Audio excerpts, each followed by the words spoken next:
হে দোস্ত মই আছো পল্টন বজাৰ গুৱাহাটী ৰেলৱে ষ্টেচনৰ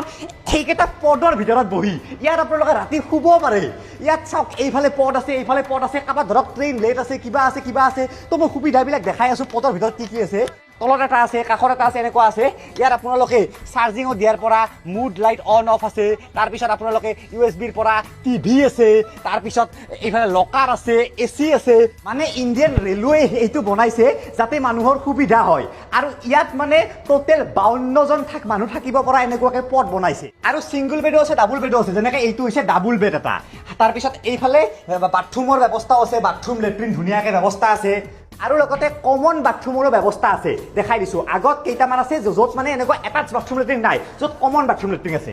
যেনেকৈ এই চাৰিটা পথ এই চাৰিটাত এটাচ বাথৰুম লেট্ৰিন নাই কিন্তু ইয়াত কমন বাথৰুম আছে যেনেকৈ মেল ৱাছৰুম এইটো তাৰপিছত ফিমেল ৱাছৰুম এইটো তাৰপিছত এইফালে ৱৰ্ক ষ্টেচনো আছে তো অসীম ভাই কিমান টকা ইয়াত দামটো কমনটোত 6 ঘণ্টাত আপোনাৰ 500 টকা আৰু 12 ঘণ্টাত